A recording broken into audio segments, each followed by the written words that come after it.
Olá, irmãos, olá, amigos, que a graça e a paz do nosso Senhor e Salvador Jesus Cristo esteja no coração de cada um de vocês, principalmente dos nossos queridos alunos do Seminário Teológico Bispo José Alfredo, ao qual eu tenho a grata satisfação e a honra de estar ministrando nesse período as disciplinas de soteriologia e amartiologia. E hoje nós vamos retomando o nosso curso a disciplina de amartiologia, capítulo 6. Pega aí a tua apostila, pega o teu lápis, pega o teu caderno, pega a tua caneta, faça as tuas anotações, coloque nos comentários as suas dúvidas e vamos juntos aprender a doutrina do pecado. Capítulo 6 de amartiologia, a falar conosco sobre as consequências do pecado de Adão quanto ao mundo em geral. Você pode até falar conosco, colocar aí nos seus comentários, você tem pensado, você tem aprendido de amartiologia sobre a doutrina do pecado, para nos dar um feedback a respeito das nossas aulas. E se você tem gostado das nossas aulas, não deixe de colocar aí o seu curtir, né? Coloque o seu joinha, inscreva-se no nosso canal, para que a gente possa continuar ministrando ao coração de todos aqueles que querem aprender de Deus, e principalmente para você, meu caro aluno do Seminário Teológico Bispo José Alfredo. Quais são as consequências, então, do pecado de Adão quanto ao mundo em geral? Bom, toda a criação sofreu, desde o homem até a própria terra, né? Como você vê aí nesta imagem, uma terra totalmente infrutífera. Se nós formos ver, quando Deus criou, tudo era bom, tudo era florido, tudo os frutos davam, a terra produzia frutos à vontade, não havia nenhuma dificuldade. Mas a partir do momento em que o pecado entrou, tudo isso mudou. E nós encontramos em Gênesis, capítulo 3, estas informações. Então o Senhor Deus disse à serpente: porquanto fizeste isto, maldita serás mais que toda a fera e mais que todos os animais do campo. Sobre o teu ventre andarás, pó comerás todos os dias da tua vida. E porei inimizade entre ti e a mulher, e entre a tua semente e a sua semente. Esta te ferirá a cabeça, e tu lhe ferirás o calcanhar. E também disse a mulher: multiplicarei grandemente a tua dor e a tua concepção. Com dor darás à luz filhos, e o teu desejo será para o teu marido, e ele te dominará. Gênesis 3:16. E Gênesis 3:17, 18, e Adão disse: porquanto deste ouvido à voz da tua mulher, e comeste da árvore que te ordenei, dizendo: não comerás dela, maldita é a terra por causa de ti. Com dor comerás dela todos os dias da tua vida, espinhos e cardos também te produzirá, e comerás a erva do campo. Então nós vimos aqui que neste texto de Gênesis 3, primeiro Deus fala à serpente, depois fala à mulher, depois a Adão, e depois a terra é amaldiçoada. Então, tudo mudou por causa do pecado. E interessante a gente observar aqui que Deus fala que a serpente seria era mais astuta, né? Ela era a mais astuta entre as feras, porém ela ia rastejar. Interessante a gente observar que a palavra fera, né? Que em algumas traduções diz que Deus criou bestas feras. A palavra em hebraico que traduz, né, para nós, que trouxe para nós o original de bestas feras, são animais do campo. Então a gente pode ver até aqui, ó, em Isaías capítulo 11, versículo 6, que é um texto que os estudiosos consideram que remonta ao que era antes da introdução do pecado no mundo. e também ao que vai acontecer depois da restauração que Cristo vai produzir, esta conexão a gente pode dizer que o que acontecia antes do pecado está aqui em Isaías 11:6. Morará o lobo com o cordeiro, e o leopardo com o cabrito se deitará. E o bezerro e o filho do leão e o animal cevado andarão juntos, e o menino pequeno os guiará. Isso está em Isaías 11, versículo 6. E se nós formos observar, esta situação são animais, esses animais aqui, essa situação que é demonstrada aqui em Isaías 11, é que são animais comuns, animais que nós conhecemos hoje, animais que faziam parte do dia a dia, né, daquele povo que viveu ali nos primeiros anos da humanidade.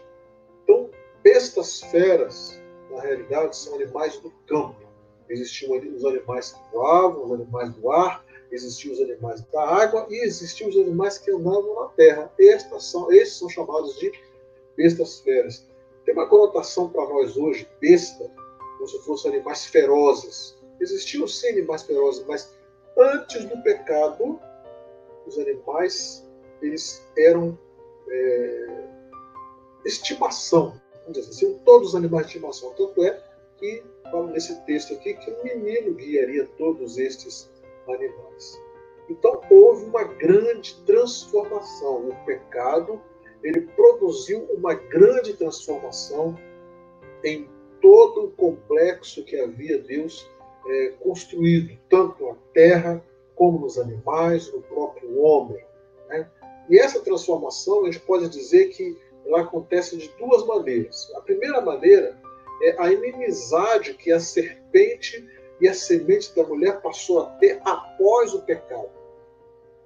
Porém, baseado no texto de Isaías 11:6, antes uma criança brincava com a serpente. Né? E essa transformação, nós podemos dizer que é uma grande transformação em dois sentidos.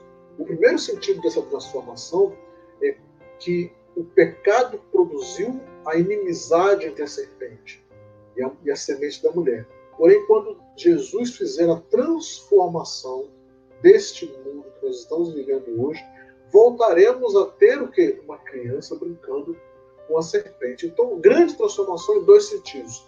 Um no sentido negativo, que trouxe o pecado. O pecado trouxe esse sentido negativo da transformação. Porém, Jesus ele vai trazer um sentido positivo para a transformação. Então, baseado nisso, o que seria o pecado? O pecado é o rompimento de um relacionamento pessoal com Deus. A traição da confiança que Ele tem em nós.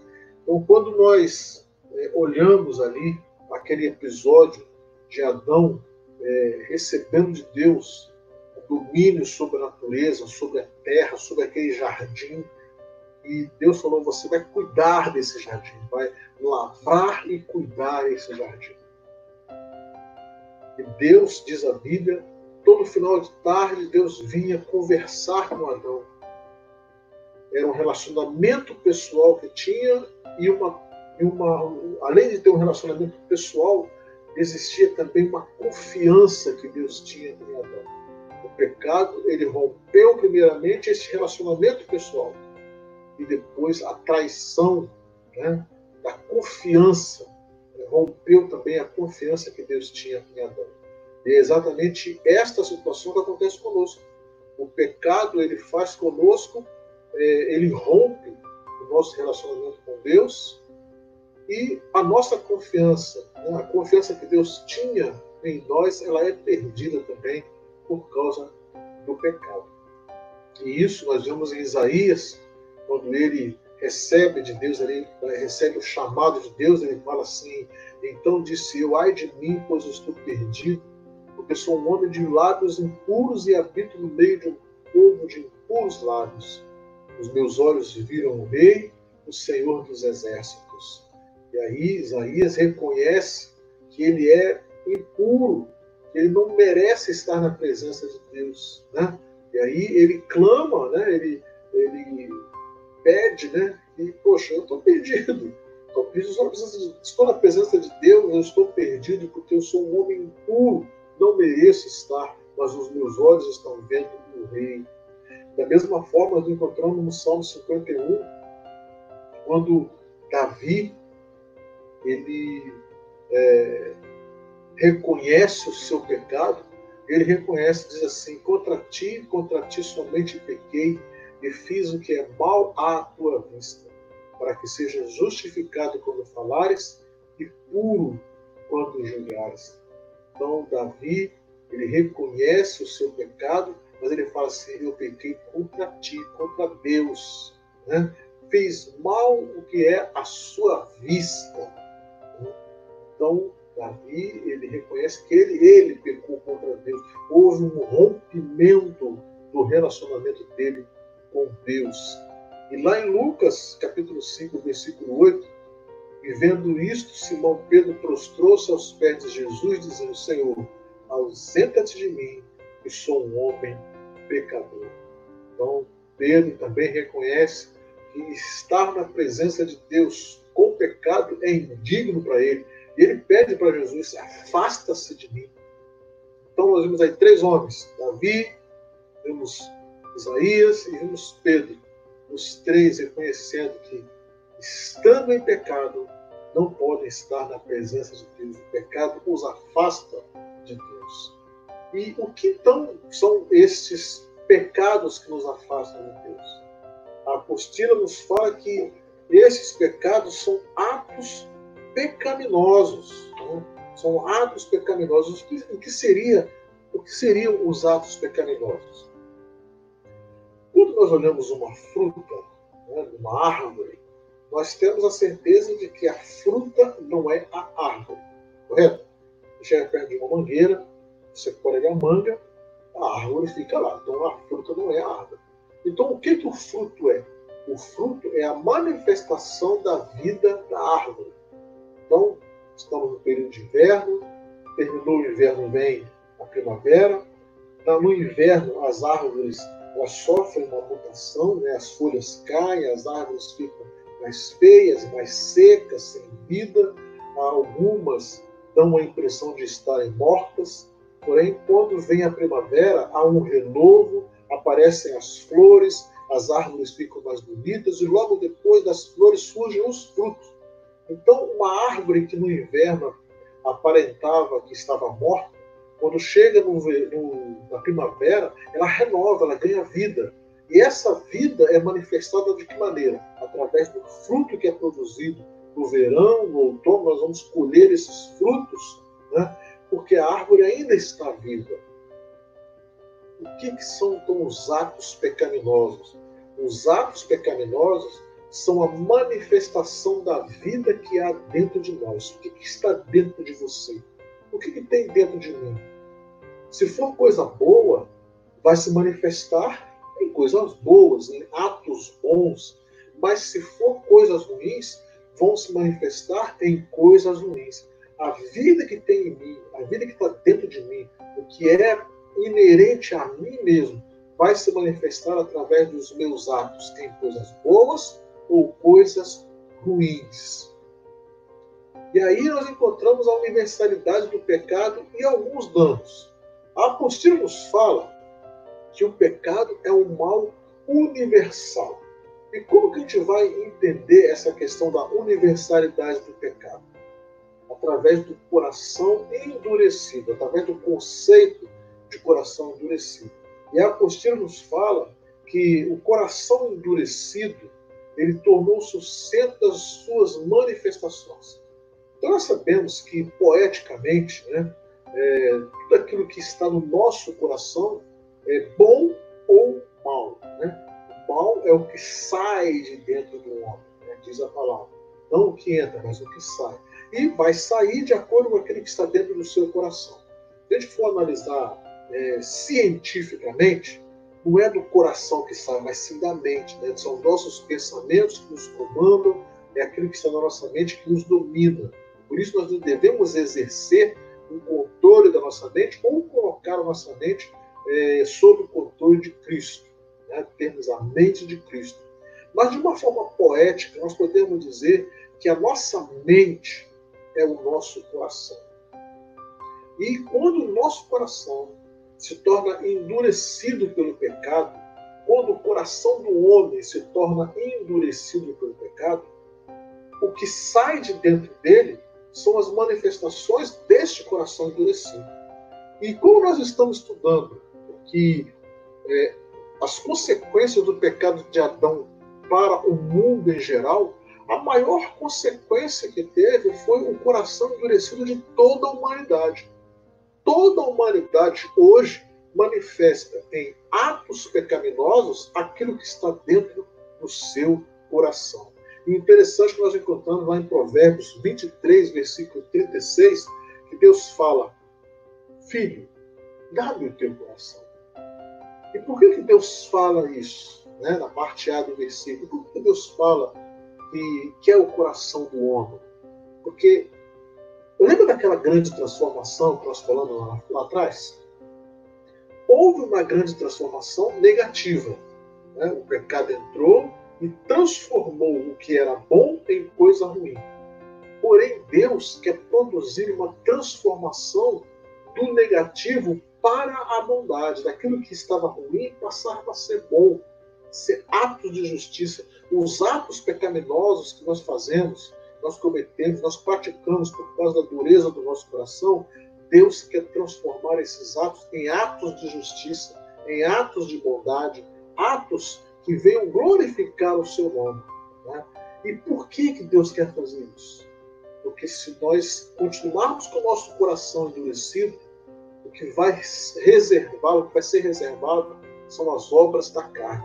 E quando nós olhamos lá em Gálatas 5, versículo 19, nós encontramos algumas obras da carne. Nós vamos falar aqui, vamos colocar alguns conceitos sobre estas obras, e que são obras que são praticadas hoje em consequência do pecado de Adão no mundo, na humanidade como um todo, e a manifestação que está dentro do homem, no seu coração endurecido, vai se manifestar através destas obras. Vamos a elas aqui. Prostituição. O que é prostituição? Prostituição é o comércio habitual ou profissional do amor sexual, quando alguém, um homem ou uma mulher, coloca o seu corpo à disposição de outras pessoas para que elas paguem e, através desse pagamento, elas possam usufruir sexualmente deste corpo. E a apostila fala que é um comércio habitual ou profissional. Então, tem pessoas que fazem isso como um hábito, como esporte, e existem pessoas que fazem como profissão. Infelizmente, alguns consideram que é a profissão mais antiga do mundo. Infelizmente, nasceu com o pecado, a prostituição. Mas temos também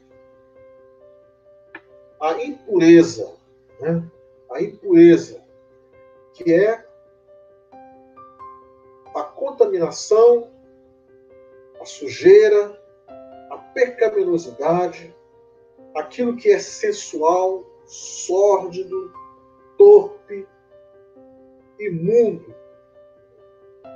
É aquilo que muitos trazem do mundo e querem colocar na igreja. É aquilo que não condiz com a vida de cristão, mas a pessoa traz até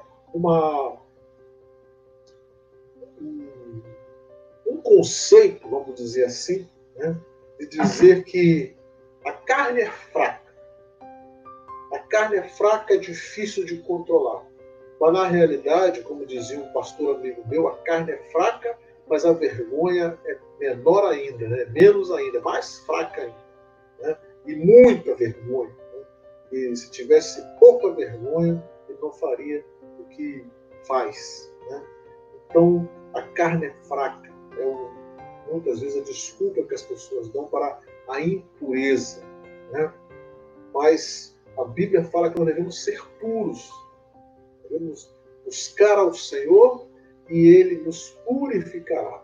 Mas a impureza, infelizmente, nós encontramos, né, como dureza de coração.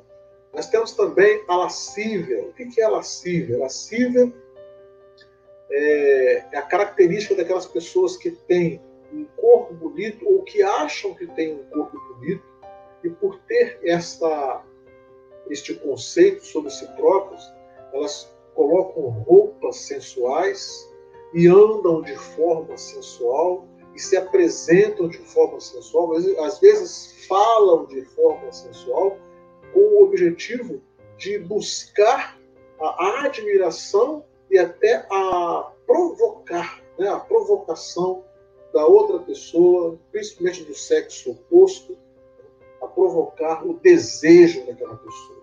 E, infelizmente, às vezes nós encontramos isso dentro da igreja.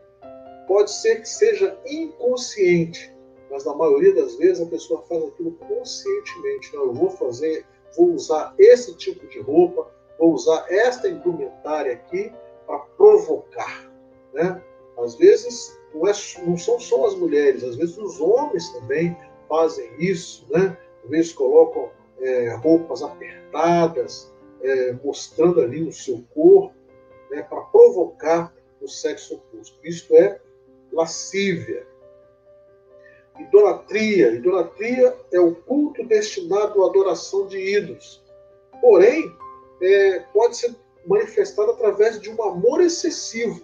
Né? A idolatria nem sempre ela vai estar colocada com ídolos, né? Determinados templos que têm ídolos. Às vezes a idolatria não se manifesta dessa maneira. Às vezes a idolatria se manifesta por um amor excessivo a um carro, né? Por um amor excessivo ao bem, por um amor excessivo a uma pessoa, de repente ao esposo, à esposa, às vezes até aos filhos, né? A um amor excessivo, dominador sobre os filhos. Às vezes a idolatria acontece até de cristãos, de membros para seu pastor, né? E isso é complicado quando você coloca dentro da igreja, quando você vê dentro da igreja essas coisas acontecendo, né? E isso é fruto, né, de atos, nem fruto de atos, são atos de corações endurecidos, né? Corações que estão ali endurecidos pelo pecado, que manifestam estes atos. Feitiçarias. Feitiçarias é o emprego de feitiços. E aí você poderia dizer para mim, não, mas espera aí, professor, espera aí, pastor, feitiçaria? Sim, dentro da igreja? Sim, olha só, não sei se você já ouviu alguém falar dessa maneira. Castiga, Senhor. Mata, meu Deus. Prova que tu és poderoso. Desemprega aquele traste, Senhor. Tira o marido dela. Deixe-a a pão e água para saber que eu sou teu servo, eu sou tua serva. Já viram isso aí? Infelizmente, existem pessoas que oram desta maneira. Né? Isso é uma característica de feitiço. Está lançando, na verdade, não está lançando uma oração. Isso aí é um feitiço que está sendo lançado sobre a vida de uma outra pessoa. E nós poderíamos dizer que são terroristas espirituais, né? São terroristas que pregam até o apocalipse, né? Nós temos visto nestes dias de pandemia que nós estamos passando no mundo, pessoas que se prestam a somente noticiar catástrofes, né? Hoje morreram tantos, hoje foram internados tantos, hoje a previsão é de amanhã morrer mais. Isso aí é lançamento de feitiço, né? A palavra de Deus ela nos traz que nós não podemos dar ouvidos a esse tipo de palavra, né? Nós precisamos dar ouvidos ao que a palavra de Deus nos diz. Então, vamos tomar cuidado com os crentes feiticeiros. Inimizades. Inimizades é a má querência, a rejeição a esta ou aquela pessoa. A palavra de Deus fala que aquele que aborrece ao seu irmão, o amor de Deus não está nele. E quantas igrejas têm sido divididas Quantas amizades têm sido desfeitas por causa de inimizades dentro da própria igreja, né? Muitas igrejas estão até com portas fechadas, e isso nós precisamos estar em oração, com certeza, mas vigiando, porque às vezes nós podemos ser com o nosso coração, porque toda a humanidade está com o seu coração endurecido, o pecado é um mal universal, então nós precisamos tomar cuidado para que não seja por nossa causa que essas inimizades estão acontecendo. Porfias é a discussão ou contenda de palavras. E isso acontece, às vezes, muito como marido e mulher. Já viram muitos maridos e mulheres se degladiando, se discutindo, às vezes por coisas fúteis, né? Vizinhos, já viram vizinhos que não se dão?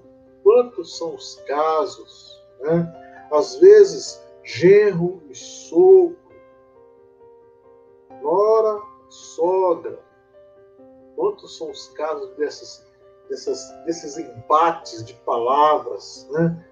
E, às vezes, infelizmente, obreiros também tem essa questão de porfias, irmãos de sangue e também irmãos de religião, né? Vivem porfiando, vivem em competição, em rivalidade, né? Pontos doutrinários, já viram quantas pessoas que se degladiam, discutem horas a fios por causa de pontos doutrinários e não chegam a um acordo? Isso tudo é porfia, e isso tudo é fruto de um coração endurecido pelo pecado. Emulações é o sentimento que nos incita a igualar ou superar outro. Quantos obreiros estão dentro de suas igrejas, como o próprio diabo, querendo ser superior à sua pastora, ao seu líder, ao seu pastor? Emulação é disputar, então, preferência. É você achar que aquilo que você faz é melhor. Achar que a sua igreja é melhor. Achar que a sua convenção é melhor.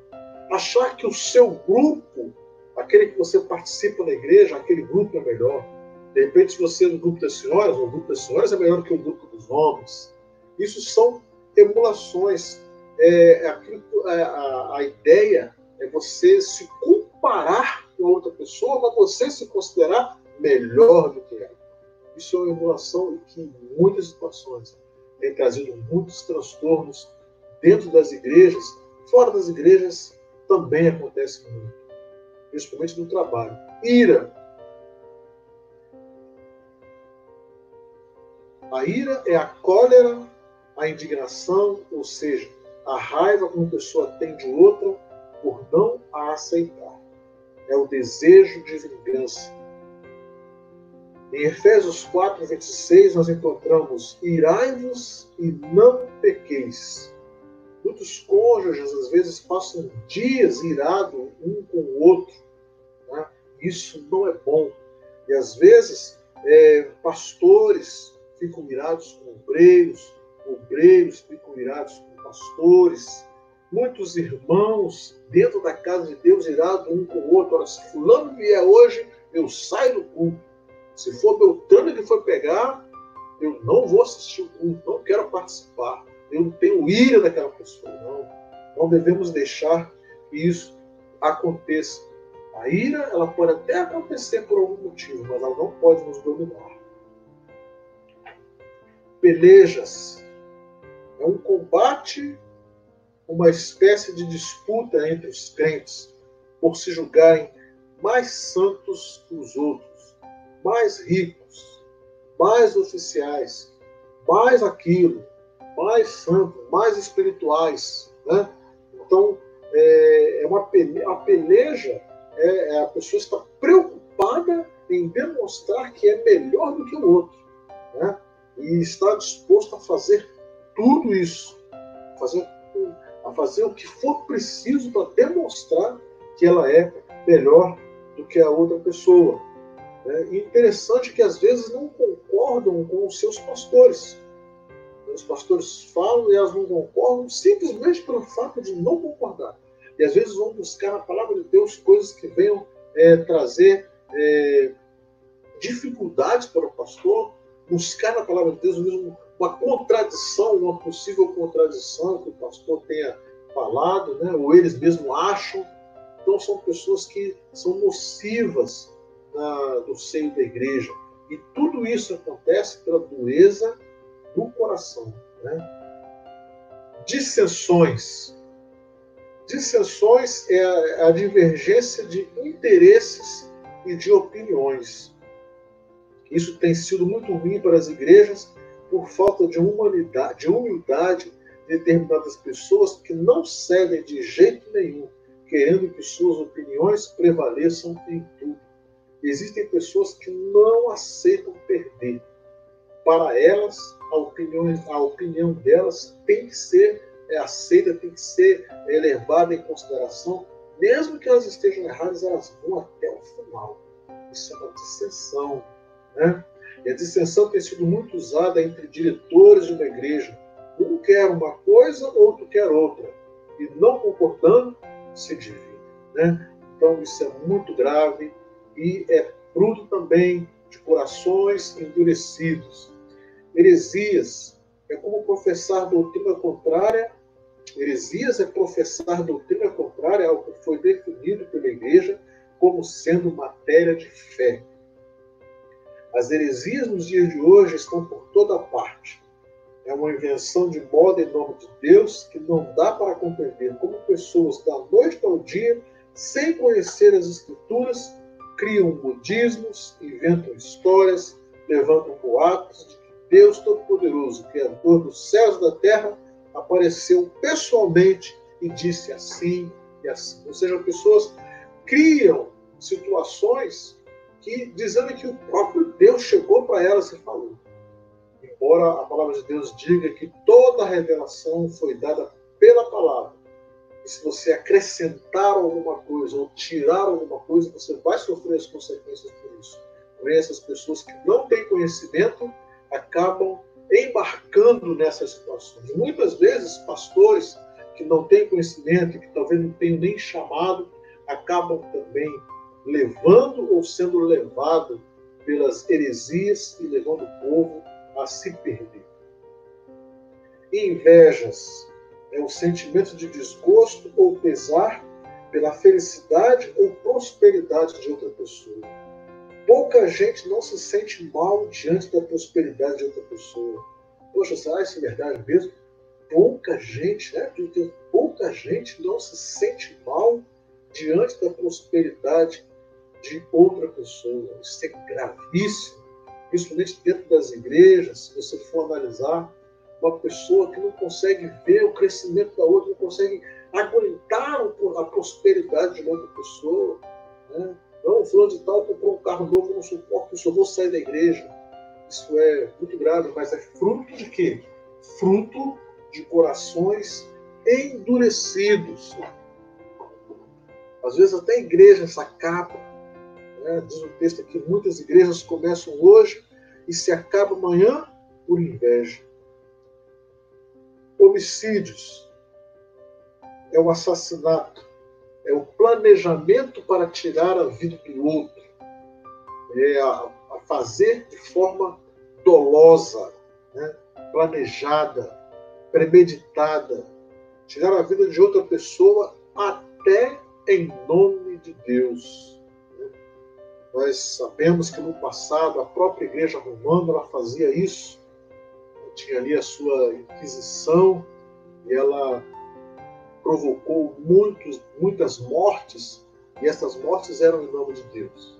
Eles diziam que eram em nome de Deus. E hoje, muitas pessoas que são obreiras na casa de Deus não usam armas, mas elas usam a sua boca para matar o irmão, para matar o outro, através de uma palavra, através de uma ofensa, e aquela pessoa que recebe, ela recebe aquilo como uma facada, como um tiro, e acaba morrendo espiritualmente, ou às vezes até passando por depressão, por ter dado ouvidos àquelas pessoas, né? Às vezes não só obreiros, mas pessoas, né? Às vezes são até no púlpito,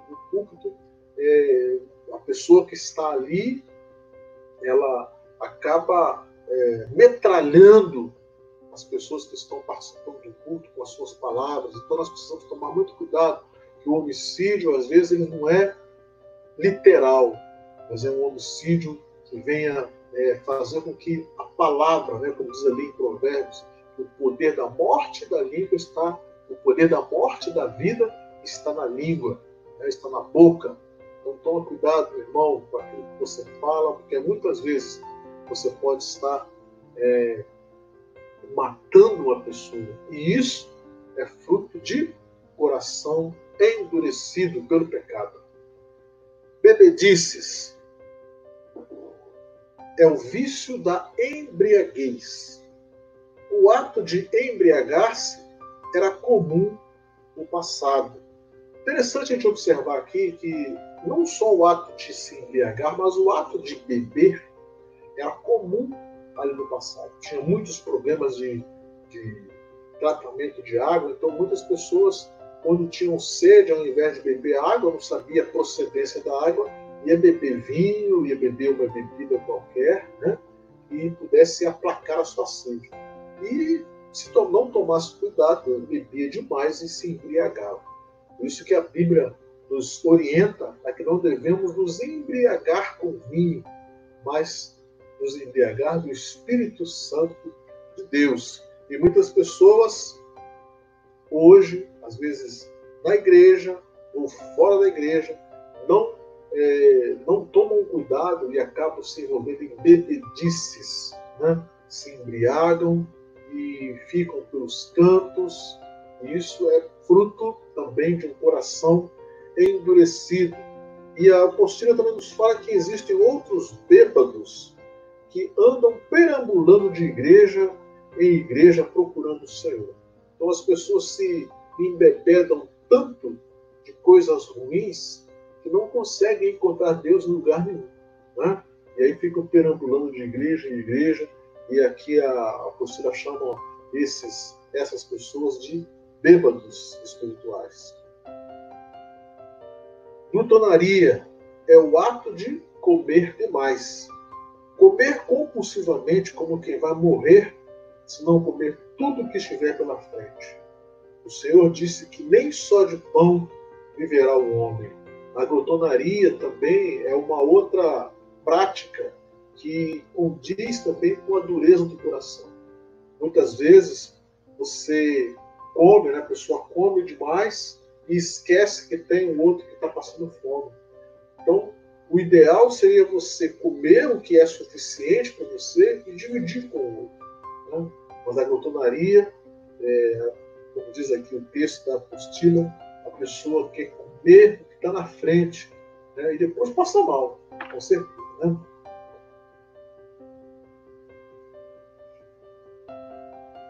Agora, tudo isso que nós vimos, e existem outras obras da carne que não foram citadas aqui, tudo isso foi causado pelo pecado.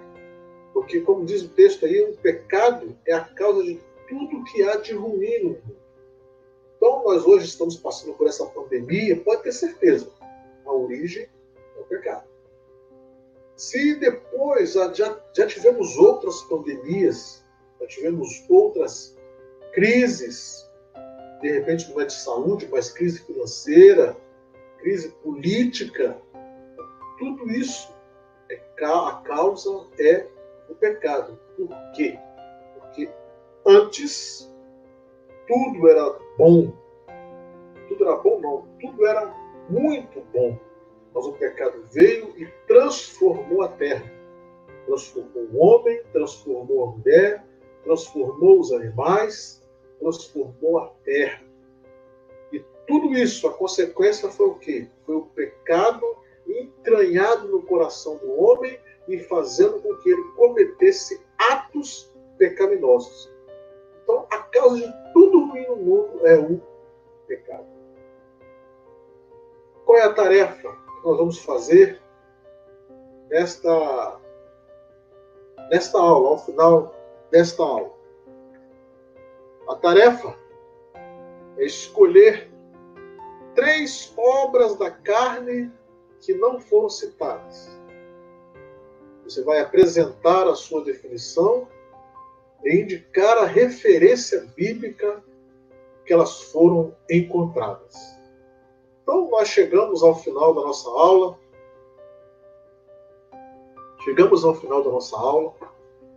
E eu gostaria que você tenha entendido que as consequências do pecado de Adão para o mundo em geral foi a introdução no coração da humanidade do endurecimento deste coração. As consequências do pecado de Adão para a humanidade é o endurecimento de toda a humanidade. E esse endurecimento proporcionou ao homem a prática de atos pecaminosos. Nós aguardamos uma grande transformação. A grande transformação vai ocorrer quando Jesus fizer a restauração de todas as coisas. E ele prometeu, ele foi e vai voltar. Quando ele voltar, ele vai restaurar todas as coisas, como diz ali em Colossenses. O que resta para nós hoje? Resta para nós a certeza de que precisamos tomar cuidado com os nossos atos. Porque os nossos atos vão manifestar aquilo que está dentro do nosso coração. Se o nosso coração estiver cheio de Deus, o que vai ser manifesto serão os atos de justiça.